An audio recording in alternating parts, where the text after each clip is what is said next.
So I did not talk about this on the channel because for some reason I just didn't have time, but I was a part of a creator challenge about a month ago where I was playing the game Ascend to Zero, which just came out on the 13th. If you're watching this on the day of release, shout out to the release day for Ascend to Zero. And this is a time bending action roguelike game. So that challenge is essentially you are trying to compete for the highest score on the leaderboard, and I played it as much as I could, but I did not get anywhere near topping the charts in this leaderboard because there's a lot happening in this game, and I'm going to talk about it today. As now everyone's able to play Ascend to Zero, I want to talk about my experience and how fun this game is. This is a very fun and fast and fluid action roguelike that you definitely need to get your hands on. So let's talk about it. What is this game about? What are you doing? What are the core mechanics? And what is the action roguelikeness about Ascend to Zero? So the story essentially is that humanity was wiped out by an entire calamity, and you are kind of the last surviving person in this world, but you are sent back in time, but you only have 30 seconds to stop this calamity from happening. Otherwise, you got to restart reruns all over again. Each run starts with about 30 seconds on the clock, and that is your window into the past. You have 30 seconds to get as far as you can, to get as high levels as you can, to get all the way to the end and to save humanity. And there are many ways to increase the clock, but that is your starting point. Or if you take a hit, it reduces the amount of time you have. You have to not only manage your health, but you also have to manage the time as well, because each hit removes the amount of time, and if you lose that time, you have to start back over in the beginning at the hub of where you started before you go into that time machine. The time stopping ability freezes everything. You're able to go through each room, and actually each room has a number of different levels, and the levels increase exponentially. You can get so high. You can see the leaderboards on the side of the title screen. That is the amount of levels that you can get. You can see it's up in the millions. Levels will gain exponentially, and you will gain items. You gain things to increase your agility or your luck or your attack or your defense by orders of magnitude. So you get levels like crazy, and then you're able to stop time and then go through all the different rooms. Each room has a level indicator which says like, hey, this may be a level 1000 room, or this is a level 14,000 room, and you have to kind of assess where you're at in level and kind of maybe stick back into some rooms that you maybe not be able to get in, or to kind of just press forward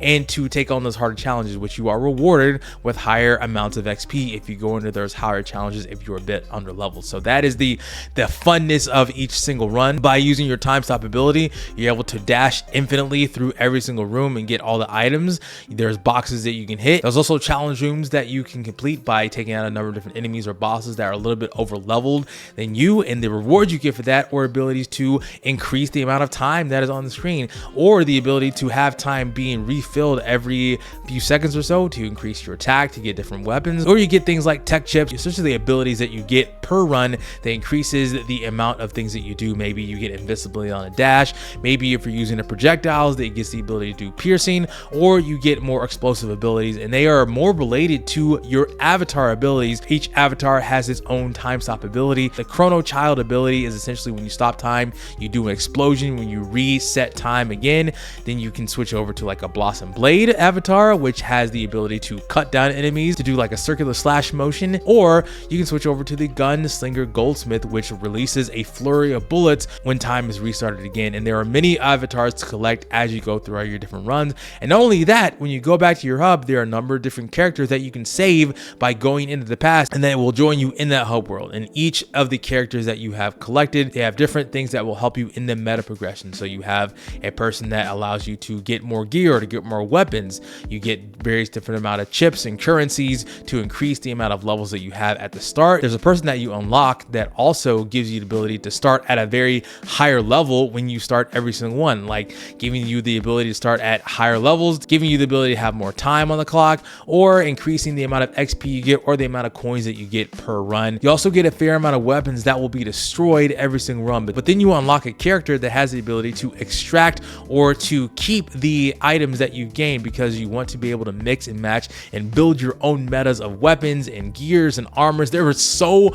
much to collect and so much to do, and everything is so fast and dynamic and awesome. It's really fun. I love the music. The music is super chill in it as well. It's a lot of fun. You want to be able to move freely and reposition and dodge and place your gadgets. and when time resumes, all queued avatar skills and the gadgets will fire simultaneously, and mastering the setup is the key to survival. So it's all about positioning, even though you have an auto attack, and it's really all about just moving around and making sure you don't get hit so your time gets reduced. But a core part of the strategy is stopping time at the correct moment to be able to reposition yourself and attack enemies to deal out the most amount of damage when you're doing that. My favorite thing is when I'm at a higher level enough, just exploding enemies in one fell swoop, stopping time again, getting those tech chips and going through all the different rooms and getting as far as I can. And going back to that leaderboard, there is a community leaderboard that will be available as you're going through the game. You want to see if you can get the highest score possible. So if you want to be a part of that community event, if you can be a part of the community to get the highest score possible,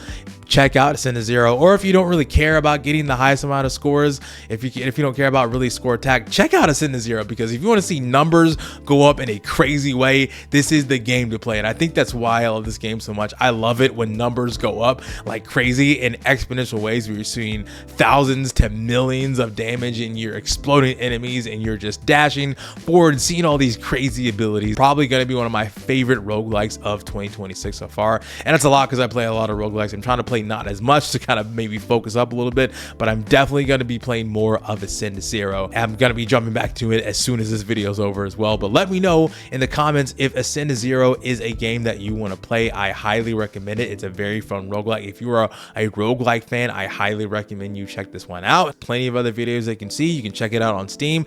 It's actually going to be available on Xbox Game Pass. If you are Game Pass fans, it's going to be there on day one. So if you have that, you can check that out as well, or just look up anything related to Ascend to Zero, including this video. But I thank you so much for watching this video. If you want to see more things that I'm doing on the channel, including my part 1 and part 2 of my Steam Next Fest wrap-up video. It took me a while on part 2 because I was playing a bunch of different demos, as well as any other games I'm playing on the channel. There's a lot of games coming out towards the back half of July and more as we go into August. Hot Gamer Summer is continuing, and Ascend to Zero is one of those games that is a part of that. So I hope you check that one out. Thank you again so much for watching. My name is Chike, and I will see you on the next one.